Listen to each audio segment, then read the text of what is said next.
Until you make the unconscious conscious, it will direct your life and you will call it fate.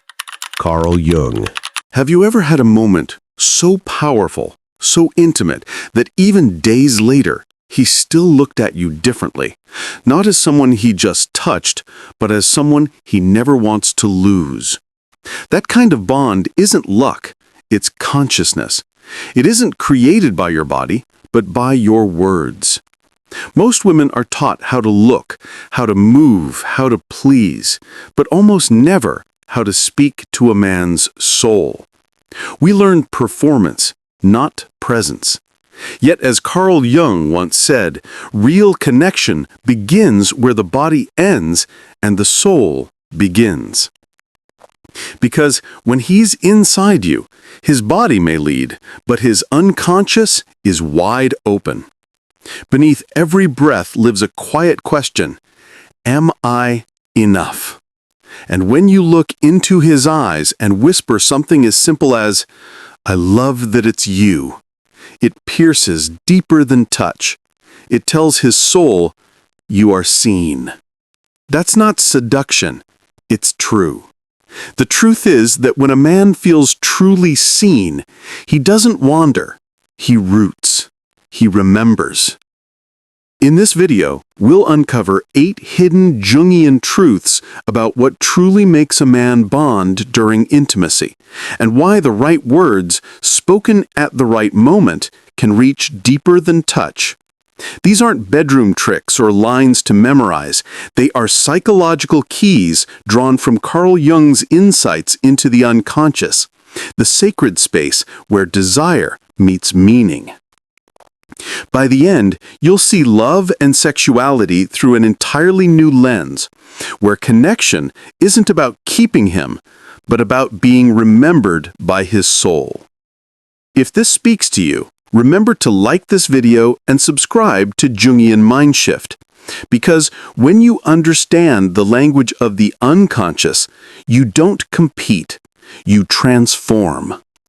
Now let's begin with the first truth Jung would call the sacred pause, the moment when the body opens, but the soul decides. The sacred pause. The body opens, but the soul decides. In moments of intimacy, the most powerful instant is not when bodies finally meet, but the breath before, the pause where instinct meets awareness. It is in that quiet threshold that the psyche decides whether it opens from freedom or fear. Jung described this as the threshold of consciousness, where the unconscious impulse, eros, the instinct to merge, meets the observing self. Neuroscientists now call this micropause a liminal state, a brief window where the brain's emotional circuits and prefrontal awareness negotiate control. A 2018 study in Frontiers in Human Neuroscience found that when subjects slowed their breathing during closeness, activity shifted from the amygdala's threat response to networks of empathy and calm. Stillness changes chemistry. The body stops reacting and starts relating. Jung believed that without this pause, desire remains biological. With it, desire becomes symbolic, a bridge between instinct and meaning. Yet the modern world often treats intimacy as performance. Women are taught to be desirable rather than discerning, to express passion rather than presence.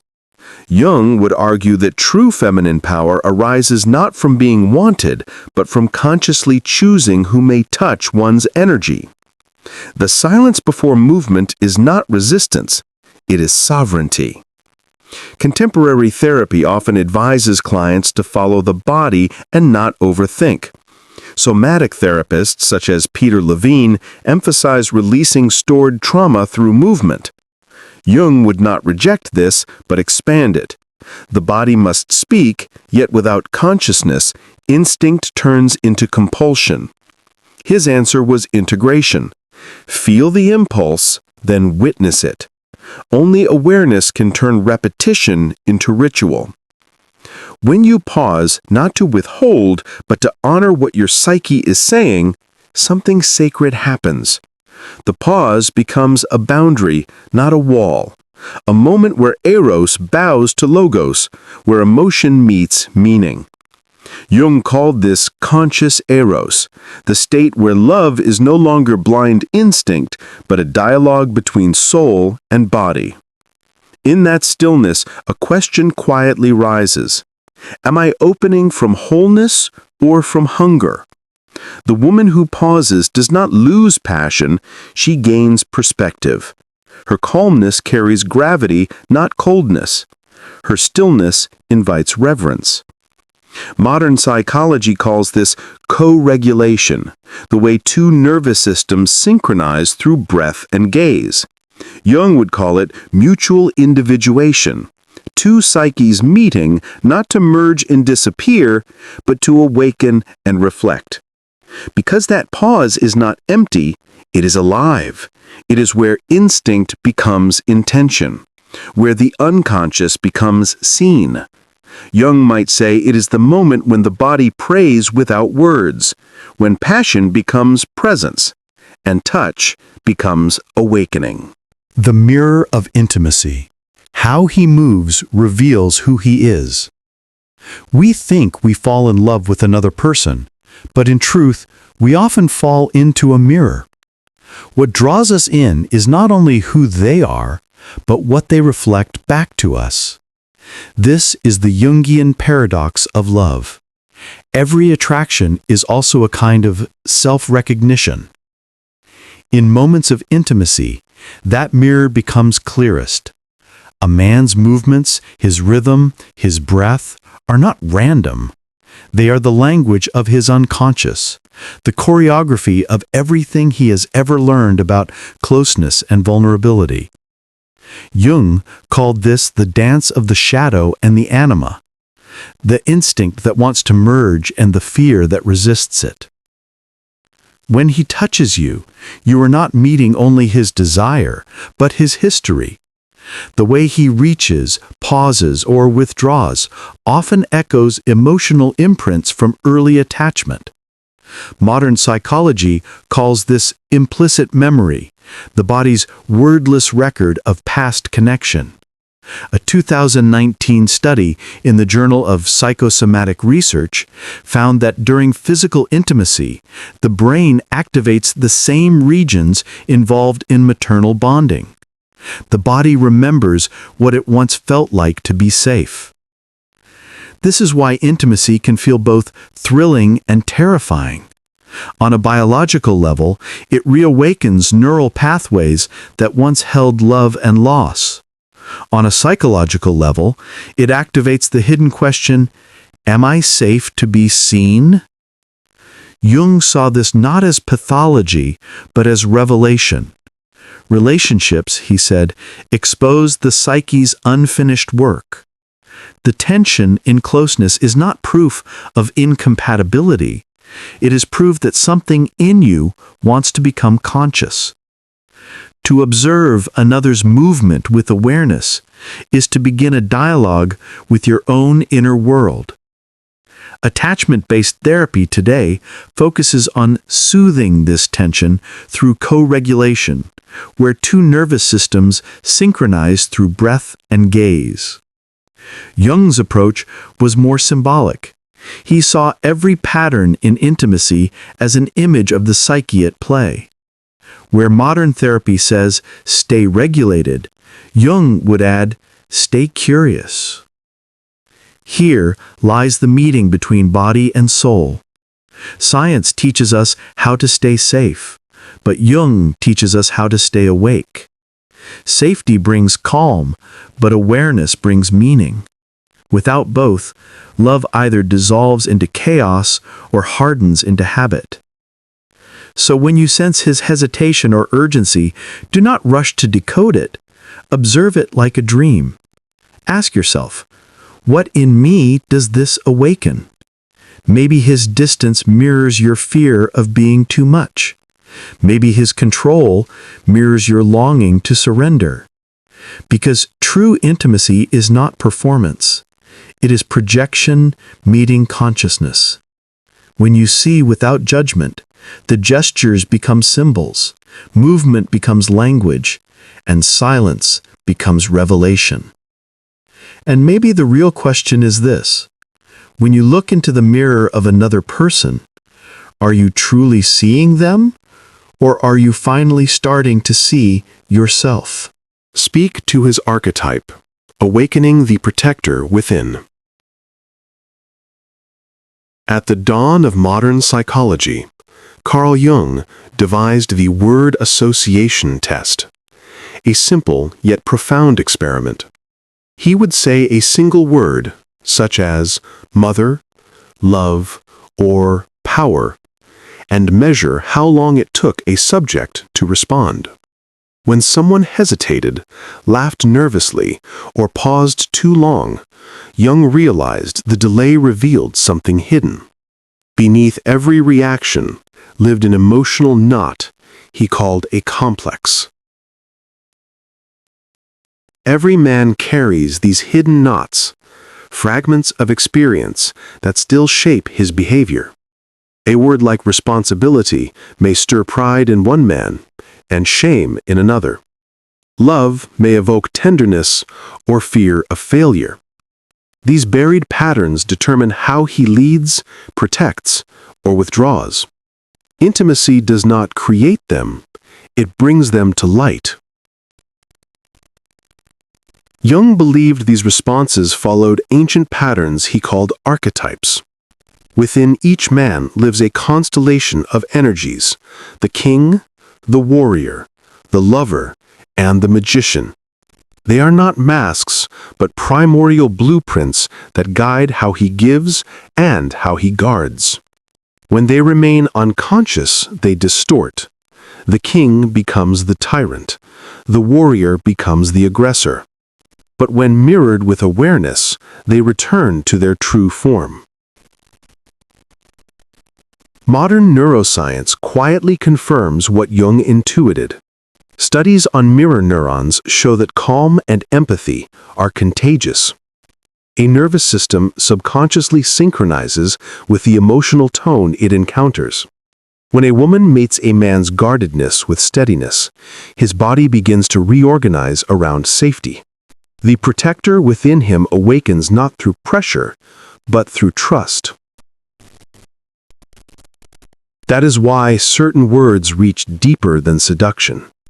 When you look into his eyes and say softly, "I feel safe when you're here," it is not flattery. It is an invocation. To his unconscious, those words call forth the archetype of the protector, not through demand, but through recognition. Contemporary therapy teaches men to communicate and self-regulate. Jungian work moves underneath that surface. It does not instruct the ego, it stirs the soul. Both paths are needed. Psychology restores function, while symbolism restores meaning. When the two meet, strength becomes tenderness, and protection becomes love expressed through consciousness. In that quiet meeting, something ancient arises between you. His shoulders settle, his breath deepens, and for a moment, the timeless king awakens, not to dominate, but to guard what is sacred. Low words, deep echo. The art of stillness.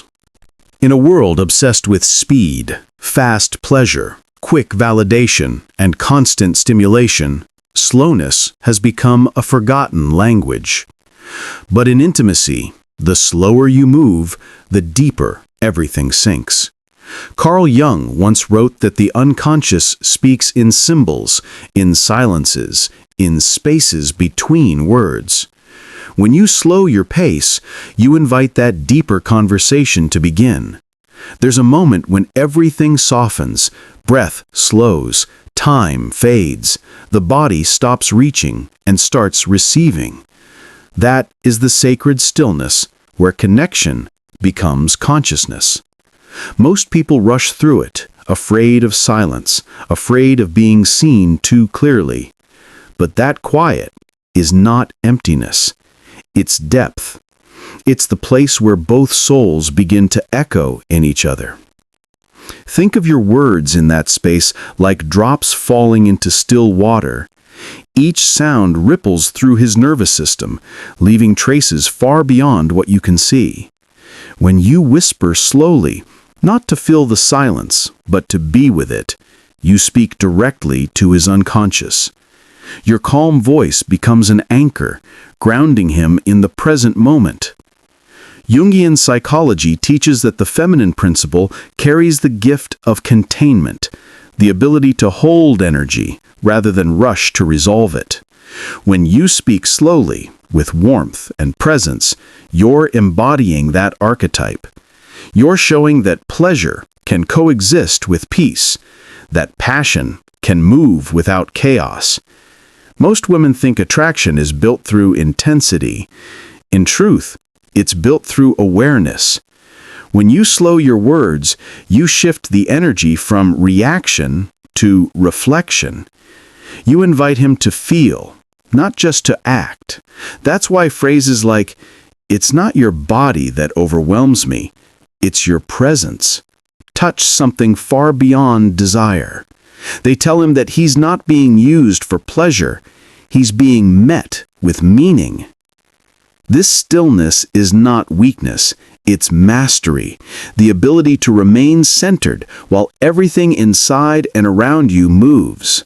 Carl Jung's depth psychology reminds us that what's spoken with presence imprints the unconscious far more deeply than anything said in haste. When you slow down, you become the echo that stays. So don't rush to fill the space with sound or movement. Let the silence breathe. Let the words fall like prayer. Because in that calm rhythm, the body dissolves, and what remains is something far more magnetic, awareness itself. And once you've learned to speak through stillness, you're ready for what comes next, touching not just his body, but the hidden places within his shadow. Touch the shadow. Don't name it. In one of Jung's early experiments, he asked his patients to describe their dreams in detail, then watched closely for what they avoided saying. The silence that followed certain images told him more than their words. A woman might recount a dream about being chased, but pause before naming who pursued her. Jung noticed that the moment of hesitation revealed the presence of what he called the shadow, the hidden, rejected part of the psyche that carries both our pain and our potential. Every person carries a shadow, and intimacy brings it to the surface faster than any therapy session. The very closeness we crave also threatens to expose the parts we most fear, our shame, our anger, our unhealed wounds. Jung wrote that the meeting of two personalities is like the contact of two chemical substances. If there is any reaction, both are transformed. The reaction begins when the shadow is touched, often by love itself. When a man hesitates, withdraws, or suddenly grows cold after intimacy, it is rarely about disinterest. It is the psyche protecting its most fragile corner, the old memory of rejection or inadequacy rising to the surface. Modern psychology would call this an attachment defense, a reflex of the nervous system. Jung saw it differently. To him, such moments were sacred invitations. The shadow does not appear to destroy connection, but to make it real. This is where Jung's view reconciles with contemporary trauma work.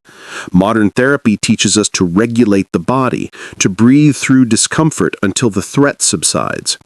Jung agreed, but he went further. Regulation alone calms the storm. Reflection reveals its meaning. He guided patients through active imagination, asking them to visualize the dark figure that haunted them and speak to it, not fear it. He believed healing begins when we stop trying to erase the darkness and start listening to what it asks of us. He once described a patient who feared her own anger so deeply that she fainted whenever she felt it rise. Jung encouraged her not to suppress it, but to imagine that anger as a child knocking at her door. Don't send it away, he told her. Invite it in for tea. Over time, the fainting ceased. The anger, once exiled, became strength. This is the paradox of the shadow. What we fear most is often the doorway to what we need. When you stay present with someone's fear, instead of naming or fixing it, you help both psyches expand. Beneath the trembling lies a story longing to be seen. And if you can hold that silence without judgment, something shifts. The shadow, once met with light, softens. The air becomes still, the defenses melt, and two souls meet without masks. Like the moon reflecting its unseen side, love becomes whole, not by avoiding darkness, but by illuminating it. Speak what other women never say, turning desire into soul. In an age that celebrates expression, we still hide the words that matter most. We can say everything except what is real. We confess desire, but rarely truth. That is the paradox of modern intimacy. Endless communication, but very little connection. We have learned to speak from performance, not from presence. Jung believed that language can either reveal or conceal the soul. He wrote that the most powerful transformations occur when instinct and awareness speak the same language. When a woman dares to voice what she actually feels in a moment of closeness, not to please, but to reveal, she bridges the conscious and the unconscious. Words become alchemy. They no longer describe love, they create it. Jung once told the story of a woman who said she could never speak during intimacy because she feared breaking the spell. He asked her to imagine what would happen if she spoke just one true sentence. The next week, she returned shaken. "I tried," she said. "I whispered, 'I feel safe with you.'" He stopped and began to cry. Jung noted that this was the moment the relationship began, not the moment it ended. The body had finished what the soul needed to say. Modern psychology explains this phenomenon through the science of emotional memory. Research from the University of Amsterdam found that emotionally charged words spoken during heightened physical states activate the hippocampus more strongly than neutral ones. The memory of tone, not content, becomes imprinted. When something authentic is said at a moment of deep openness, the brain stores it as truth. This is why sincerity carries such impact.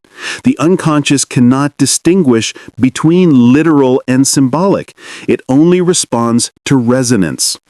A simple phrase like, "I love how you see me," can reach deeper than any act, because it tells his psyche that it is safe to exist. Jung would call this the awakening of the lover archetype, the union of tenderness and meaning. Where modern therapy focuses on communication techniques, Jung focused on consciousness itself.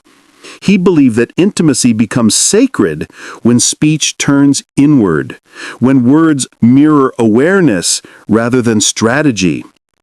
To speak from that place is not to control, but to consecrate. And that is what few ever dare to do, to speak the truth that trembles behind desire. When you do, something changes in the air. Time slows. The body quiets.